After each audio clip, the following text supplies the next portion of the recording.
आज के दिन यानी 23 मार्च 1931 को इन 3 क्रांतिकारियों को, वीर क्रांतिकारियों को, बेगुनाह क्रांतिकारियों को ब्रिटिश सरकार द्वारा इनको फांसी दी गई। मैं ये कहना चाहूँगा आज के दिन के उपलक्ष्य में कि आज इन वीर क्रांतिकारियों को हमारी युवा पीढ़ी दिन ब दिन भूलती जा रही है। इनके बारे में अगर ये कहा जाए कि आज जो हम एक खुली हवा में सांस ले रहे हैं, ये सांस इन 3 वीर क्रांतिकारियों की बदौलत हम ले रहे हैं। राजगुरु सुखदेव, भगत सिंह जी, इन्होंने हमें इन अंग्रेज़ों से आज़ादी दिलवाई, इनको यहाँ से खदेड़ने में भारत के लोगों की सहायता करी।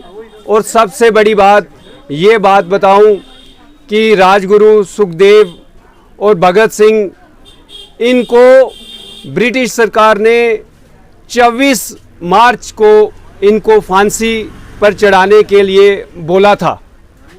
सारे नियमों को दरकिनारा करते हुए 23 मार्च की रात को ब्रिटिश सरकार ने इनको लाहौर की सेंट्रल जेल में फांसी पर चढ़ा दिया। उन्हें ये लगता था कि इन 3 वीर क्रांतिकारियों को अगर हम 24 तारीख को फांसी पे चढ़ाएंगे तो देश का माहौल बिगड़ सकता है। मैं आज इन वीर क्रांतिकारियों को दिल की गहराइयों से श्रद्धांजलि देता हूं कि अगर हमें इनको सच्ची श्रद्धांजलि देनी है तो आज के दिन हर व्यक्ति अपने घर पर इनके नाम का दीपक जलाए। मैं बता दूं कि जो हमारे भगत सिंह जी थे, इनको क्रांतिकारी बनने की, देश को आज़ाद करने की भावना 12 साल की उम्र में ही आ गई थी। 12 साल की उम्र में जलियांवाले बाग में जब अंग्रेज़ों द्वारा भारतीयों पर गोलाबारी की गई, उन पे फायरिंग की गई और उनको हज़ारों की संख्या में भारतीयों को मारा गया, तो इनके मन में ये भावना जागी कि हम इन लोगों को देश से खदेड़ के रहेंगे और भारत माता को आज़ाद करवा के रहेंगे। उसके उपरांत 12 साल की उम्र से ही लेके भगत सिंह, सुखदेव और राजगुरु ने एक बीड़ा उठा लिया और इनको देश से खदेड़ने की जो उन्होंने कोशिश की, उनमें वो सफल हुए।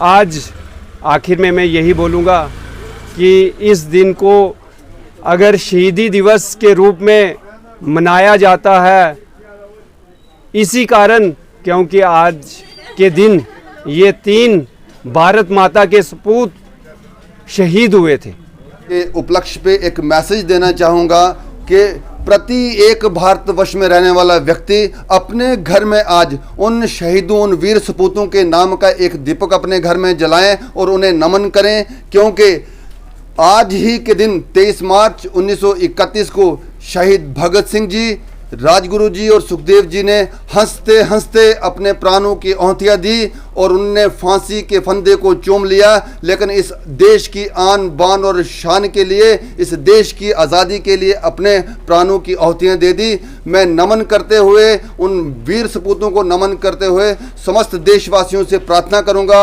विनती करूँगा कि ऐसे वीर सपूतों से प्रेरणा लेकर आप भी समाज व देश के लिए आगे बढ़ें, संघर्ष करें और आज के दिन उनके नाम का एक दीपक जरूर जलाएं, उन्हें श्रद्धांजलि जरूर अर्पित करें। जय हिंद। देखिए, हमारा देश अंग्रेज़ों के गुलाम रहा, 100 साल से ज़्यादा रहा और एक ही नारा हो गया कि अब अंग्रेज़ों को बाहर निकालना है। जलियांवाले बाग के अंदर जिस वक्त बैसाखी का मेला था, और वहाँ पर लोग अपने रंगरलियाँ मना रहे थे। जनरल डायर ने वहाँ आकर के गोलियाँ चलाई और हज़ारों लोगों को वहाँ पर शहीद किया गया। हमारे बीवी बच्चे जो हमारी माताएं बहनें थे सब के वहाँ पर वो शहीद हो गए। और उसके बाद शहीद भगत सिंह ने जो है वहाँ पर एक कसम खाई कि मैं इस देश को आज़ाद करवा के छोड़ूंगा, जा तो मैं अपना बलिदान दे दूंगा, जा फिर मैं इस देश को आज़ाद करवाऊंगा। उसमें से लड़ाई चलती रही, अंग्रेज़ों को जहाँ से बाहर निकालने की पूरी कोशिश की। तो इन्होंने असेंबली के अंदर वहाँ पर जब बम मारा और वहाँ पर ये कैद हो गए और उसके बाद इनको पकड़ के जो है वो जेल के अंदर बंद किया गया। लेकिन बड़ी दुख की बात है कि इनकी जो फांसी थी वो 2 दिन पहले दी गई। ये चंद्रशेखर इनके साथ थे और इनके साथ अपना भगत सिंह, राजगुरु, ये 3 थे। तीनों को जो फांसी है ये वहाँ पर जाके फिरोजपुर वहाँ पर जाकर के जेल के अंदर दी गई। और उसके बाद इनकी जो लाशें थी इनको जब संस्कार किया गया 2 दिन पहले ही रात दिन को संस्कार किया गया रावी के किनारे पर फिरोजपुर में। और इनकी लाश को जो है वो इनकी लाशों को वहाँ पर फेंक दिया गया रावी के बीच में। जब दूसरे दिन लोगों को पता चला कि इनको फांसी हो गई है, पूरे देश के अंदर एक किस्म का इनकलाब आ गया। और इनकलाब आने के बाद फिर सब लोग जो हैं वो खड़े हो गए, इस अंग्रेज़ों को इस देश से बाहर निकाला।